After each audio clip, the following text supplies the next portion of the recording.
Okay. Good morning, everyone.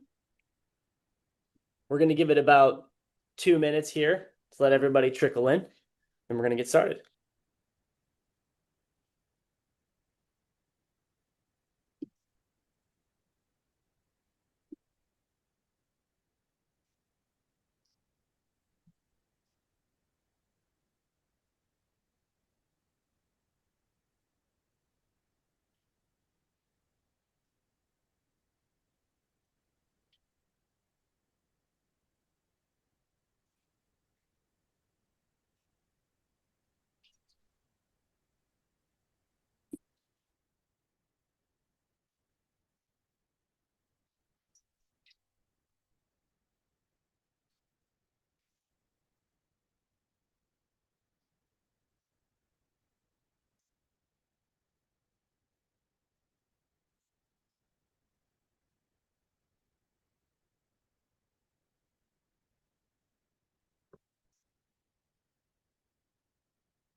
All right, let's get started.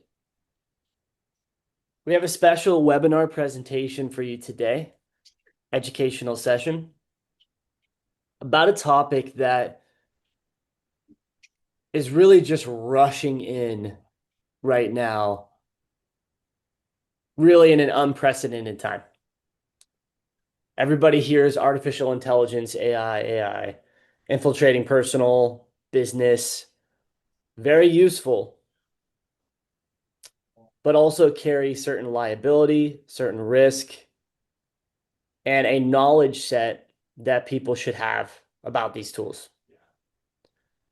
The purpose of the webinar today is to teach finance executives the key fundamentals and things that you should know about these tools and how it relates to accountability, data security, and compliance. We want to help you to do your job better and improve your ability to protect your organization. We find this is a underserved area of knowledge. So this is why we wanted to do this webinar today. I'm Alex Boots. I'm the founder of ChannelSync. I'm an expert in the IT services field. I have Dr. Dan Glover. He's the founder of Heights Consulting Group. He's a cybersecurity professional out of Orlando, and he's the subject matter expert for today. And I have ChannelSync associate Anthony Sains, also an IT subject matter expert who'll be on the call today. So this session is not a sales pitch. It's not an attempt to sell service. This is an educational session. At the end, we will be giving you an opportunity to schedule a one-on-one consultation with Dr. Dan to kind of talk through this matter further, see how it applies to yourself, and see how Heights Consulting Group could potentially help you out with that. At the end, we're doing a Q&A. If you have questions throughout, please put them in the chat. Anthony will do his best to answer those questions as we go. And for any that he does not know the answer to, Dan will be able to take it up at the end of the webinar. So please communicate, engage. And without further ado, I'm going to turn it over to Dan, get this thing started. Awesome. Thanks, Alex. Appreciate it. Great Absolutely. intro. So as Alex said, Dr. Dan Glauber, I've been in the IT field for roughly almost 30 years now. Variety of things in the cybersecurity world that I've been part of. I published a book last May on cybersecurity and artificial intelligence. I currently teach cybersecurity to college students here locally in Orlando. And, I own Heights Consulting Group, which is a cybersecurity and consulting firm. So very well versed in the subject matter, especially with the AI and kind of where it's been going and developing over the years. So AI is because we all know it's kind of the latest and greatest terminology out there, and it's all tools, systems are being affected by it to some degree. Businesses are starting to be affected by it, and so one of the key questions when there's any technology that emerges and is somewhat disruptive to the standards, is governance. And how do we govern AI? How do we put boundaries around what's right and what's wrong? How do you apply it to a business? And more specifically, like what's could be a financial impact of that? Um, I think the word on the street is something about, people are losing their jobs. They're going to lose their jobs because of AI and implementation of AI in a variety of ways. Um, I don't see that happening anytime soon because of the nature of AI and where it's going. I think as it evolves and we kind of see where it's going to be in 5 to 10 years, I think we could probably assess that better then. But right now, it's very new, very flashy, and it's kind of the latest and greatest, right? Um, so for CFOs, I would say, from a financial and business impact perspective, it's not about more tools. It's really about strategy and focus and how do you control, what people in your organization can do. Um, and that's very difficult when there is no real solid uh, governance standard right now for AI. And the only reason there's no standard yet is because it's evolving so fast, and it's hard to get your head around kind of where it was 2 years ago, a little over 2 years ago when OpenAI launched ChatGPT. And you could see in industry how much that's transformed how people do business every day, and how it's applied and how your employees are using it, or do you even know if your employees are using it? Most likely they are to some degree. Especially like coding, that's like the big thing right now is how it helps out. So um, but yeah, so AI is entering the financial workflows. There's AI specific tools out there for financials. And there's obviously some cause for concern, right? You don't want to put your P&L and paste it into ChatGPT and have it provide some analysis, right? Because that becomes problematic from a security perspective because now you put your P&L in ChatGPT, which is not a private tool. It uses your data to be better, to learn. And so all the data you put in, it's keeping in there in that data model and it's regurgitating that back out. So if other people are asking questions about it, your data is part of their answer. Mm. And that's kind of how AI models work. Yeah, So thanks for clarifying that. A lot of people don't even understand how the AI models even work. And so they're putting all this information into something that they don't really have a fundamental understanding of, which can obviously have some liability associated with that. So I'm going to go ahead and do a poll with everyone here. You should see it on your screen. The question is, which area of AI-driven risk worries you most within your organization?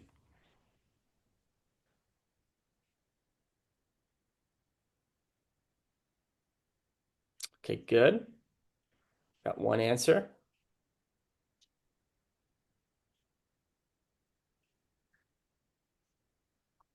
yeah, data security is definitely one of them. Absolutely. Give this In about fact, 20 more seconds here. Go ahead, Dan. I was just saying, in fact, that's kind of what I was referring to before, right? It's what you put in is what you're going to get out of it. And unfortunately, with AI, that's what everybody else is going to get out of it too. Right. Good point.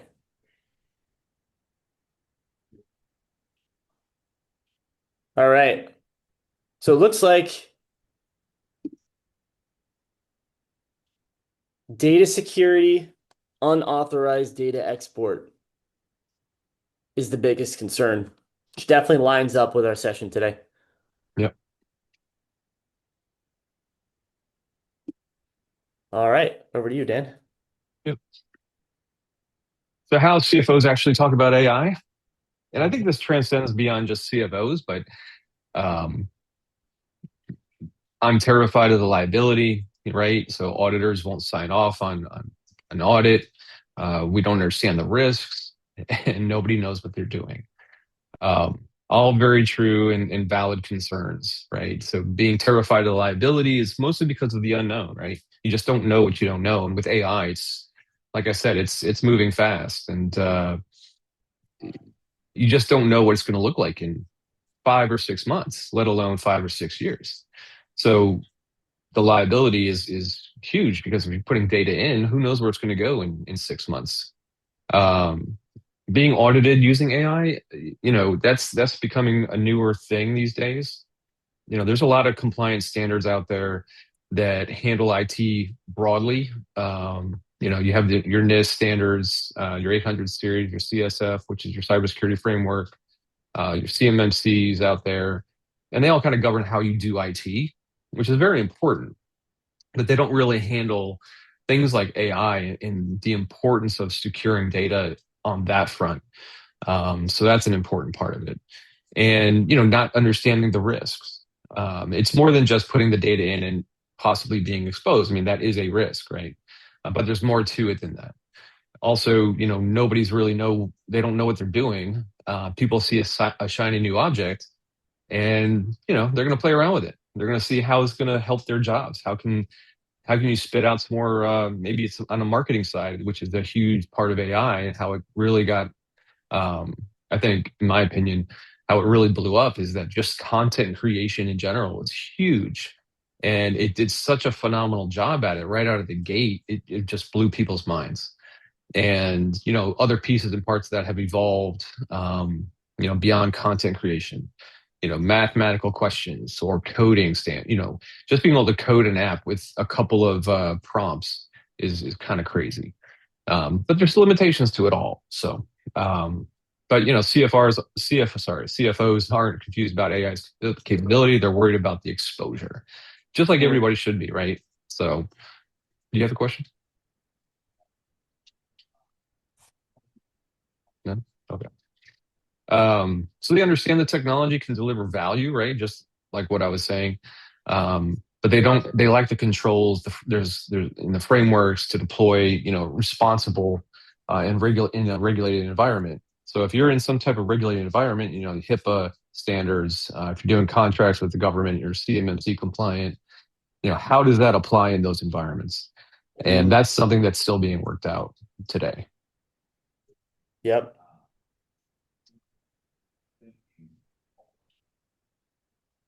Accountability and liability, um, huge part of it, right? This is who's accountable for how your employees use AI. How do Mm. you use AI, or the executives? How do they use it, or do they use it? AI will become, kind of that. If you're looking for a job in the market and you don't know anything about AI, that's going to be a downfall, right? So if somebody's really familiar with AI and knows how to use it to better themselves, better the organization, better their tasks, they're going to get hired first because they know how to, because it really just helps improve process, helps improve delivery of whatever product or service you're offering. Um, but it speeds things up. And I mean, there's some risks along those lines, but it does help you get to where you're going much faster. So there's, undefined ownership of it. Who owns AI? Is it an IT thing? Mm. Does finance own it? Operations own it? Um, Yeah, where's the and government? Go sorry ahead. to that point, Dan. Most of the organizations that I've spoken to, they don't truly have a governance, a strong governance program. That's not to say they don't have one at all.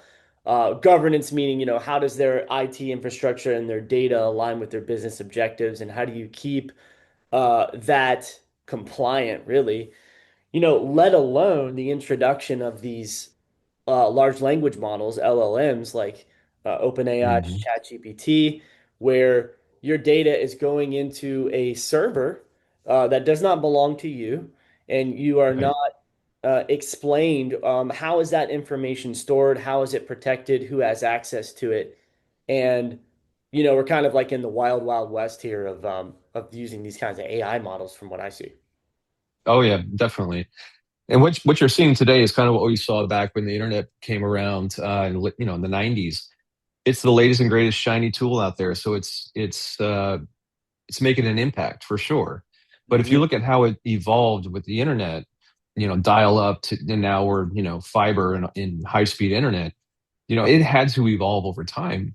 And at first, there was no governance, there was no standards. It was literally wild, wild west Mhm. for a long time. And the major companies out there, major IT companies, they just battled it out. And if you look at what you have today, it's the big guys, it's the Microsofts, it's the Apples out there that are kind of in control of a lot of these things because they're investing more money than anybody else could invest. So it's really evolving. This almost very similar to how most major disruptive technologies evolve. Mhm. So, Makes sense to me. yeah. The threat landscape, which is, it's hard to navigate this, right? Because it's like I said, you don't know what you don't know. So you think about AI phishing powered, AI powered phishing and social engineering. The speed at which this can happen is astronomical, and the attention to detail is amazingly good. And that's not a good thing either. It's bad because it can trick a lot of people into clicking and downloading and just doing things they shouldn't be doing. So that's becoming a problem. Data poisoning, model manipulation, AI enabled fraud at scale. I mean, these are all like major issues because if you look at all the deep fakes out there and all this stuff that you as a human can't really identify as whether it's real or not real, um, that's the threat, right? Is that email legit? I mean, that's something we've been battling for a very long time, for decades, right? Phishing emails are coming in. Some people just can't figure out that that's a fake email, and something as simple as that, and as the number one um, threat vector, it's problematic.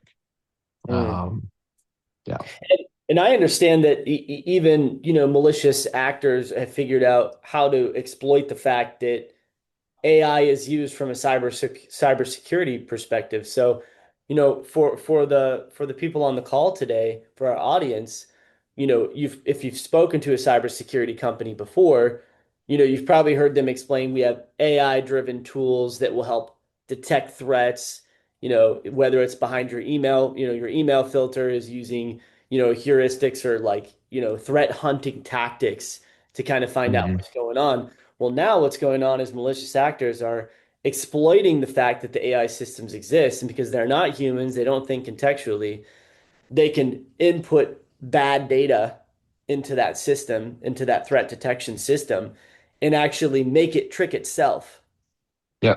Which is like the cat and mouse game of those who just want to make money off of you in an unethical way, which unfortunately is a percentage of our population on planet Earth. Like Right. they're one step ahead of Yeah. fences that get put in place and it's why you need a preventative strategy and you need guidance along the way. Yeah, I mean, that's a great point because if you look at AI when it first launched, 2.5 years ago, there was no boundaries around it, OpenAI and ChatGPT. You could ask it anything and it's going to spit back out some stuff, right? Yeah. Whether it's good or bad. If you fill it, you got to remember it's learning from the information you're putting in there. So if I'm intentionally putting bad information in there, it's going to put out bad information because it's not human, right? It's a machine. It's going to regurgitate exactly what you told it to do. And it's no different with AI. Like that's the way it works. So that's what when we talk about data poisoning and model manipulation, I mean, that's at its core. Now, OpenAI, they started putting boundaries over the years around what it can and can't do, right? So if I said, "Hey, can you tell me how to make a bomb?" It's gonna be like, "Nope, sorry, can't do that." Right. It's a security control, that they put in place. But then you have to, they're coming up with other ways to manipulate the question, right? Reverse engineer the question, and now you're going to get your answer. So it's a constant evolving thing when you're trying to put these boundaries. The secondary problem is there are data models out there, AI models that are strategically built for threat actors. So Mm, now, whether or not OpenAI has those security controls around it doesn't really matter so much. I mean, it does matter, but now they have another option. Now they have data models out there that have zero security controls around them, hmm. because AI models they're not that hard to create if Yeah. you know what you're doing. Like it's not. Yeah. So yeah, it's part of the problem. Yeah. And with that, I'm going to go ahead and launch our second poll. So please, everybody answer. We really want to know what your opinion is. Do you currently have formal AI governance policies or controls in place? So again, governance, meaning do you have a plan around how your data, your IT infrastructure aligns with your business goals, your business objectives? How's it controlled? How's it managed? Thank you so much for everybody answering. So I'm going to go ahead and end the poll. We're going to share the results. Okay, so we have one person has an AI governance policy in place. Then we have, Nice. yeah, partial and then not sure. Okay, well, there's value for every single one because even for the one that does have your policy in place, well done. Um, we'd like you to walk out of this webinar today with even a better idea to maybe fill any gaps that even exist in what you have.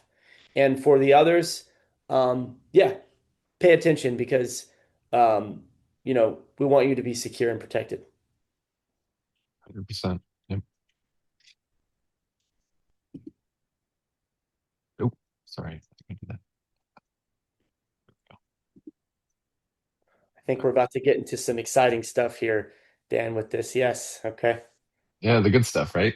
Yeah. AI scams, targeting finance teams, right? CEO, executive voice cloning. I'm sure everybody's seen or heard the voice clones on various social media platforms out there. There's Mhm. quite a few nowadays. AI generated email phishing. Like I said, I mean, this is like number one that I've seen so far. Mm. And they've become really, really good. Fake vendor invoice schemes. This has been going on for decades. Not just from an AI perspective, but just in general. And just AI just makes it even worse, right? Mhm. The deep fake video conference fraud. I mean, come on, it's crazy, right? And Having it works. yeah, 100%. Because Mm. we're not used to being able to determine what's real and what's not real. Mm. If you're paying attention, you can catch the subtleties, right, in voice and pitch. And I think one of the examples I was talking about recently was Elon Musk, and there's a ton of these out there with Elon Musk. But if you hear him speak, in an actual video, and then you could tell the tone and the way he talks and the cadence at which he talks, you could easily figure out, oh, this is definitely fake because it's very monotone. He's not stuttering at all. Like there's these indicators that as a human you pick up. And that's just one of those skills we're going to have to learn and figure out over Yeah. time. Yeah. So yeah, but those are some of the major AI scam targets. Yeah, so these aren't theoretical. This is totally real. This happens all the time. So just something to be look out for. Data security and governance. Governance is not the most sexy topic in the world, um, but it is kind of where things start from a security perspective. It's the why behind enabling certain security controls. Mm. So it's really important. So some of the things to be concerned about, like uncontrolled finance AI use, no assessment standards, shadow AI usage, poor vendor transparency. Um, it's all it's a concern across the board, right? Uh, Mm. Uploading that sensitive data, like the example I gave before, there was an actual example of a company I know. Somebody in the finance department uploaded their P&L to ChatGPT Mm. for it to be analyzed, and it came back great information. But at the same time, it's like you literally just put your P&L out there. Might as well put it on Facebook too while you're at it or something. Right. It's crazy. Right. Yeah. One of the biggest things that I've heard is, you know, um, the term of supply chain attack. For those of you Hmm. who haven't heard that term before, that is essentially one of the largest vectors or ways that a malicious or threat actor can actually try to exploit your data, ransom you, or whatnot. Because you may think you're secure and you may be somewhat secure, but you bring in a vendor that isn't properly vetted. And I know CFOs are normally involved in choosing vendors. So if, there's something that's missed there and their infrastructure isn't secure, they get hacked. Well, now whatever happens over there can potentially propagate into your environment, and then you find yourself in some trouble unexpectedly. And that's Mhm. actually just in 2025. There's actually many cases of supply chain attacks is a very real threat, and it's one that companies like Heights Consulting Group is really trying to stay ahead of. And with the CFO concern statement, I'll just say this: you can't. It says you can't evaluate vendor data breaches and detect data leakage. How do you know if your financial data isn't being exposed? Well, for one, I hate to say it, but you really don't, right? If you're plugging that data in, like I said with the P&L, you don't know that somebody did that. However, there are ways to prevent it from happening in the first place. So kind of locking it all down and then applying some governance where you're allowed to do certain things, or you have your own internal data model, or there's a variety of ways to handle that situation, but there are ways to fix that. Just a FYI. Hmm. Regulatory compliance and audit readiness. What regulations actually apply to AI in finance, and how do we satisfy our auditors when we have adequate controls in place? Hmm. This is one of those like patchwork regulatory environments, limited internal expertise, integration challenges, all valid. I always look at it as like if you take some of the existing security standards out there, cybersecurity framework being kind of like the number one go-to blueprint, start there. You may not have a specific AI type compliance standard control that you can use, but you start with the CSF, the cybersecurity framework, and you build it up from there. That's the best way to handle those situations. And the NIST standards are, they're really good. And they're really thorough. So the CSF is kind of your baseline, and then depending on your industry and what you need to do, there's other standards that you can apply after that. So the real gap, no accountability model. Um, yeah, there really isn't one. No data governance framework yet. There are some frameworks that are being built and developed by NIST, and no true compliance roadmap. And that's all because, for one, government doesn't work very fast. It works pretty darn slow, as we all know. So the compliance roadmap doesn't exist because really it's only been 2 years with ChatGPT really kind of pushing and moving the needle on AI. So it's coming. It's just going to take time. But like I said, if you start with an existing framework, that's going to be your best bet. If you don't have one in place at all, definitely give us a few minutes. We could talk through it, kind of one on one to get to know your business, and then we can give you some recommendations.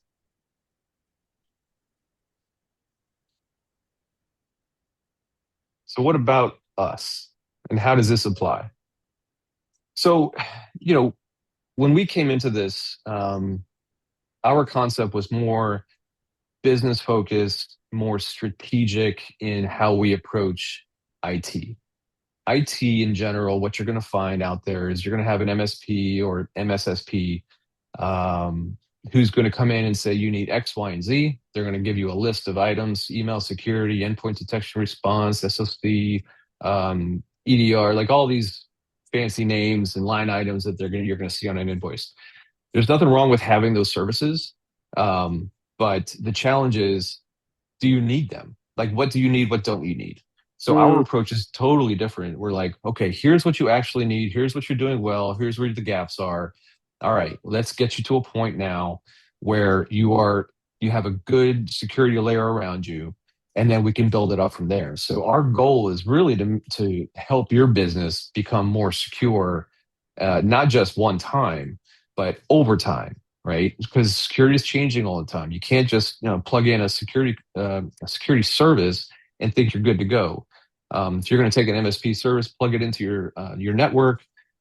Maybe they have 20 different services going on. Well, that's great, but how is that actually helping you? Is it helping you? Are you paying more than you really should be paying?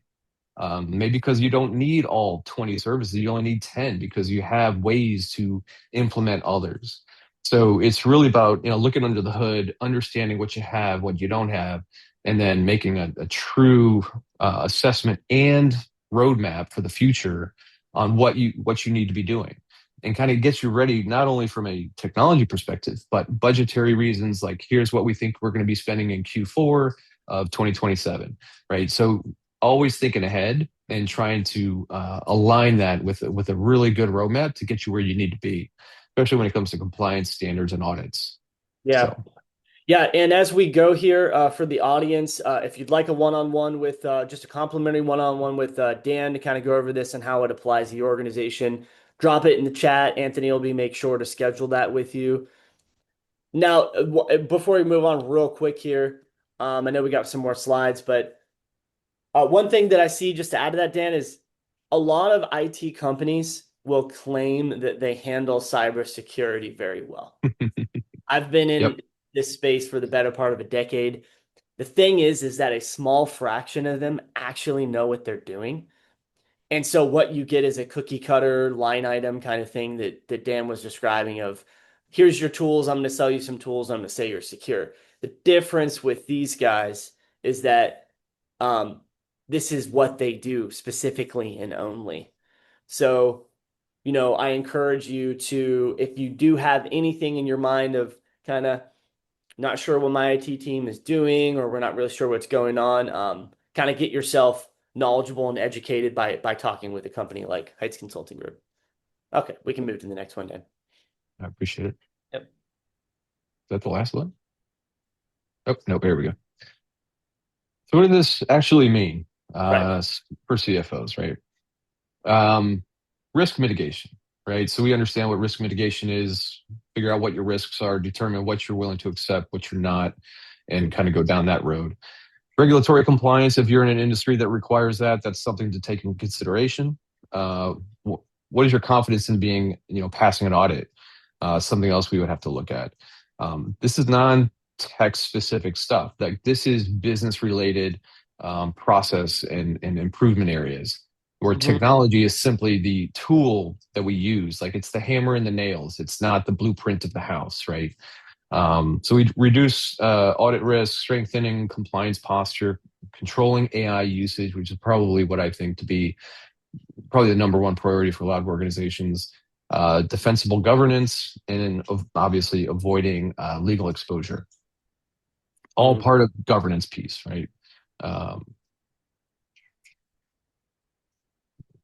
all right. Now, I think this is a good opportunity. Let's throw up our next poll here. All right, so please, everybody, answer. What would make you most likely to take action on improving AI governance or risk controls in the next 90 days? So we just want to know what is your feedback? What is your opinion on this? You're the one in your role in your organization, the day to day.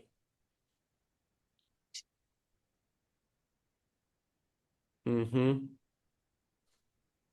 Good. Data breaches are certainly a concern. Fear of liability, yes, from AI-driven decisions. Yes. Yeah, that's a big one. Hallucinating AI models. Robots want they want to make you right in whatever way that they can, even if that means lying. Just, well, maybe not say lying, just kind of, fabricating Yeah. information. Yeah. Stretching reality a little bit. Yeah. And in the finance world, you don't want to stretch reality a little. Well, Uh, think about the legal side. Well, I think we have a couple more waiting to yeah, take the poll, but yeah. in I don't remember, but early on, I think in year one of ChatGPT launching, somebody in the legal industry used AI or ChatGPT to create something for a case they were working on, and they actually submitted this to the courts as case law, and it was totally made up by AI, Mm, completely fake. And hmm. nobody really knew the difference until somebody actually dug in. It's like, what is this case? And they started researching and found out not a real case. Yeah. So, a good example, I guess, in the finance world is you're using your AI model as a tool to help you with your financial reports and things like that, which understandable. These tools are very, very useful, but how do you know if that thing hallucinates? Right. You know? Yeah. It's hard. There are specific tools for like the CFOs and the accounting folks and whatnot. And there are data regulations around them that those vendors actually have in place. And that's something I would say most importantly to look for is when you're using a third party in terms of finance, Yeah. make sure that they're following certain rules and regulations just overall. I mean, it doesn't have to be specific to AI, but if there is an AI policy that they have developed, that's even better. Yeah. All right. So it looks like fear of liability from AI-driven decisions is the top answer. Yeah. And for good reason. Yeah. All right. So some case studies, real financial losses from AI attacks or enabled attacks.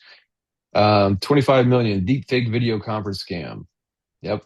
Really, Hong Kong-based really finance happened employee. this year. Or was it Yeah, this yeah. year? This year or last year? Yep. Last year, 2024. Um, business email compromise with AI enhancements. Voice cloning, like we were talking about before. Voice cloning, I think, is so good. It's really hard to figure out what's real, what's not real. Hmm. So all these case studies really comes down to, I should say, maybe two on like the deep fake and the voice. It comes down to just human intuition. Like, can you figure out if that's real or not? I mean, think about that. 2 years ago, it would have been pretty simple to understand what's the real one and what's not. Nowadays, because of the how it's evolved, it's in some cases it's just virtually impossible to figure that out. So Yep. you have to have some security controls in place to help put boundaries on that.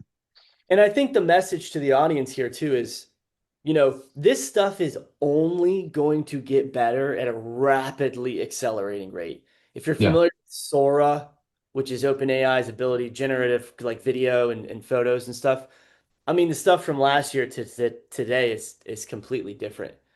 yeah, So we understand that, everyone here is not in an IT or cybersecurity role. You're in a finance role.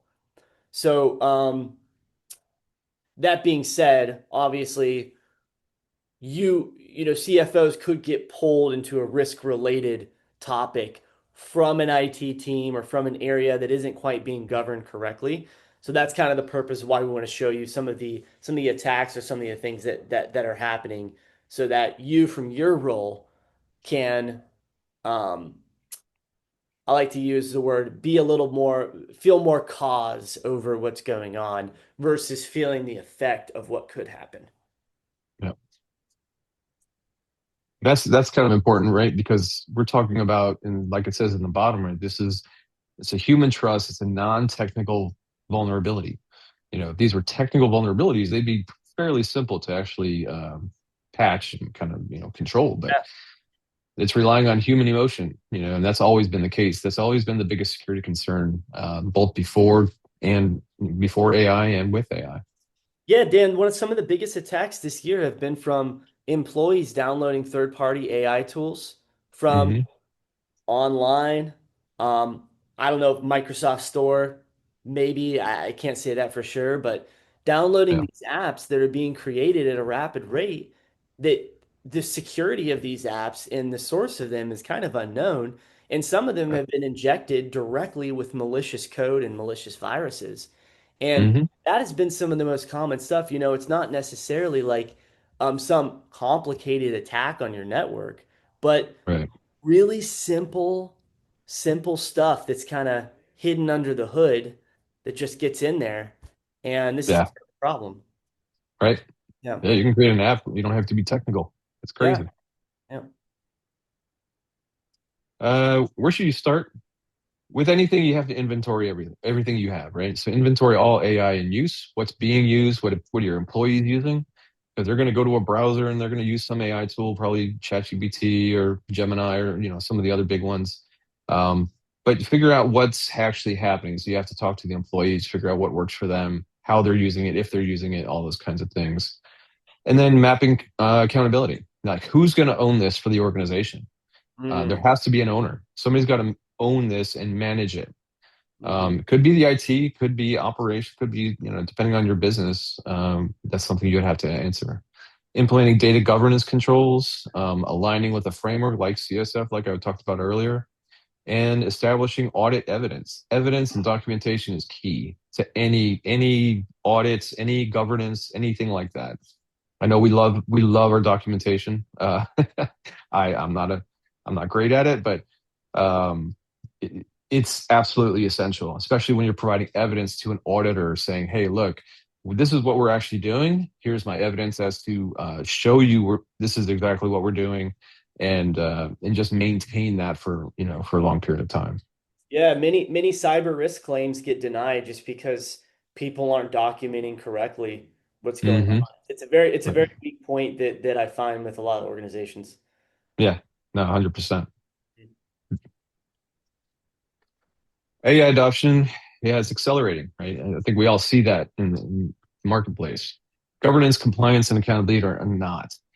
And this is pretty typical for any advanced technology that's being deployed in the marketplace right now. Like if you look at, like I said, with the internet and how it evolved in the 90s, cloud computing, how that evolved, AI adoption, we're adopting it. There's no governance, there's no compliance, there's no accountability. We're just using it. It's not, I don't think it's terrible because I think we have to figure out how we're going to use it before we can apply governance and establish some compliance around it. Instead of just saying right out of the gate, here's what you can do, here's what you can't do. I mean, there's some ethical standards that I think you can apply, but beyond that, from a business approach, that's something as a business you have to decide on what works for you and what doesn't. Yep.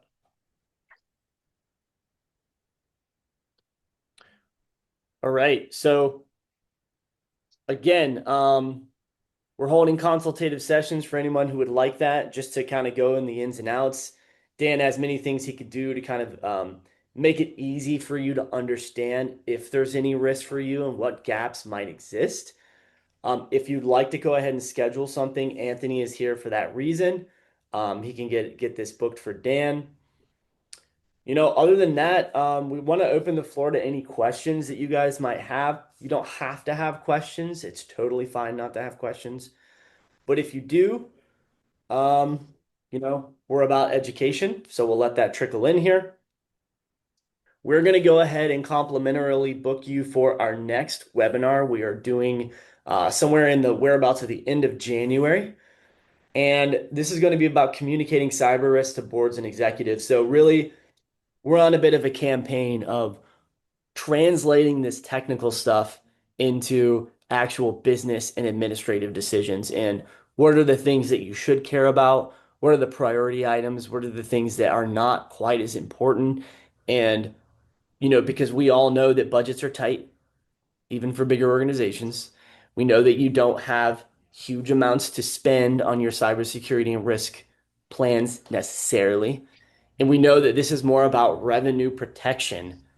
And we're very aware of these things. So we want to present this information in a way that you can understand and make use of. So we're going to go ahead and register you for that. Give you a minute or two to have an opportunity to say anything, ask any questions. Anthony will be reaching out after the fact via email or phone. See how you like the webinar, get your feedback, and see if you'd like to do a call. But Dan, do you have anything else here on closing? Um, no, I was just going to say, like, if there's any topics maybe anyone's interested in discussing on future webinars, definitely willing to take that feedback as well. What areas do you think maybe we can concentrate on, or um, those kinds of things? So I appreciate your time, and looking forward to the next one. Excellent. Everyone have a safe holidays, please. If something feels weird or fishy when you're looking at it on your computer, don't click on it. Yeah, absolutely. Don't click on it. Call me first. Yeah, call Dan. Thanks, everybody.